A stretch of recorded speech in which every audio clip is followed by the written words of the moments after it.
Saya Nur Fitri, calon guru penggerak Angkatan 11 Kabupaten Wajo. Pada kesempatan ini, saya akan memaparkan terkait modul 1.1 koneksi antar materi, yaitu kesimpulan dan refleksi terhadap pemikiran Ki Hajar Dewantara. Apa yang saya percaya tentang murid dan pembelajaran di kelas sebelum mempelajari modul 1.1? Sebelum mempelajari filosofi pendidikan Ki Hajar Dewantara, saya masih lebih cenderung melihat peserta didik sebagai penerima informasi dan pembelajaran sebagai proses untuk mentransfer pengetahuan dari pendidik ke peserta didik. Pendidikan di kelas saya masih lebih berfokus pada pengajaran materi akademis, penilaian, dan persiapan ujian. Saya merasa bahwa saya telah melakukan pembelajaran yang sepenuhnya berpihak pada peserta didik. Namun, ternyata saya belum konsisten menerapkan pembelajaran pada peserta didik. Pembelajaran di kelas saya masih berfokus pada ketercapaian KKM dengan mengutamakan perkembangan kognitif peserta didik dibanding nilai sikap dan keterampilan. Saya sudah memahami bahwa setiap peserta didik memiliki gaya belajar yang berbeda. Ada visual, kinestetik, dan auditori. Namun, di beberapa proses pembelajaran saya tidak membedakan tugas berdasarkan kemampuan peserta didik. Saya sudah memahami bahwa setiap peserta didik memiliki minat belajar yang berbeda-beda. Namun, saya tidak menerapkan pembelajaran yang beragam sesuai tipe belajar pada peserta didik. Setelah mempelajari modul filosofi pemikiran Ki Hajar Dewantara, beberapa perubahan dalam pemikiran dan perilaku saya yang akan terjadi. Yang pertama, pengakuan terhadap keanekaragaman peserta didik. Sebagai pendidik, saya akan lebih memahami bahwa setiap peserta didik memiliki keunikan dan potensi yang berbeda, di mana setiap individu tanpa memandang latar belakang sosial atau ekonomi memiliki akses yang sama dan menghargai dalam proses pembelajaran. Yang kedua, pentingnya karakter dan kepribadian. Saya sebagai pendidik akan memperhatikan bahwa pendidikan tidak hanya tentang pengetahuan akademis, tetapi juga tentang pengembangan karakter, moral, dan kepribadian peserta didik. Hal ini bisa tercermin dalam pendekatan saya terhadap evaluasi prestasi dan keberhasilan peserta didik. Yang ketiga, menuntun peserta didik dalam pengembangan potensi dan bakat yang dimilikinya, tentunya sesuai kodrat alam dan kodrat zaman. Yang keempat, hubungan pendidik dan peserta didik yang harmonis. Saya sebagai pendidik akan lebih sadar pentingnya menciptakan hubungan yang harmonis antar guru dan peserta didik, yang didasarkan pada saling penghormatan dan kolaborasi. Nah, hal ini dapat mempengaruhi gaya mengajar dan cara saya berinteraksi dengan peserta didik.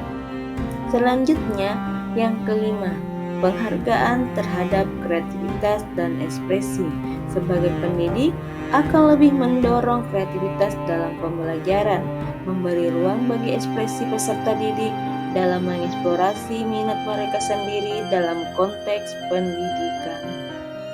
Untuk mencerminkan pemikiran dalam pendidikan filosofi Ki Hajar Dewantara dalam kelas saya dapat menerapkan beberapa pembelajaran praktis dan strategis. Yang pertama, saya akan menerapkan pembelajaran berdiferensiasi, yaitu pembelajaran di mana setiap pendidik menggunakan berbagai metode pengajaran untuk memenuhi kebutuhan peserta didik.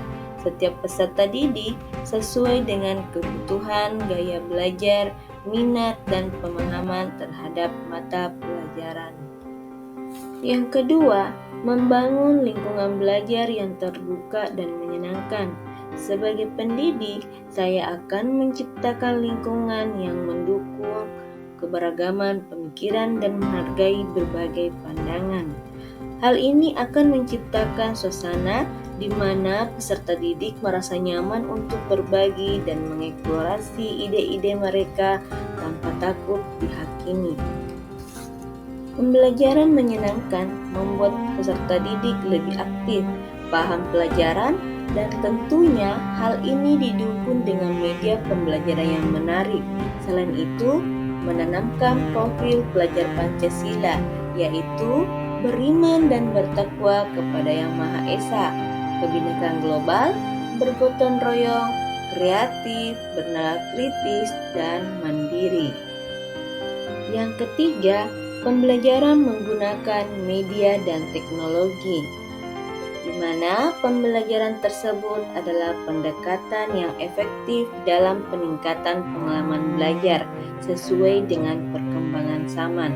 Penggunaan media dan teknologi dalam pembelajaran tidak hanya meningkatkan aksesibilitas terhadap informasi, tetapi juga meningkatkan keterlibatan peserta didik, memfasilitasi pembelajaran berbasis bukti, dan mempersiapkan peserta didik untuk menghadapi tantangan teknologi di masa depan.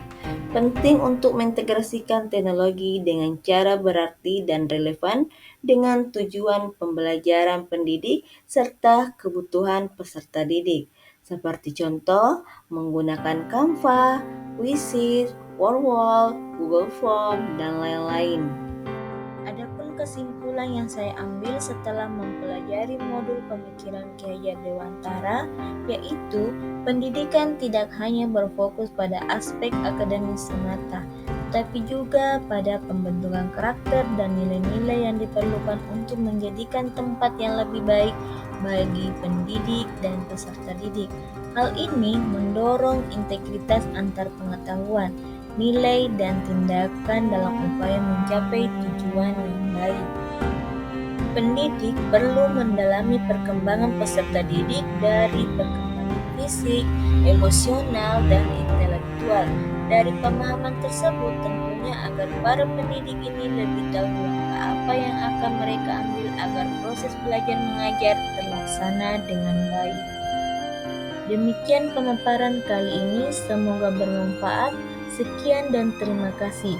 Salam dan bahagia, guru hebat. Wassalamualaikum warahmatullahi wabarakatuh.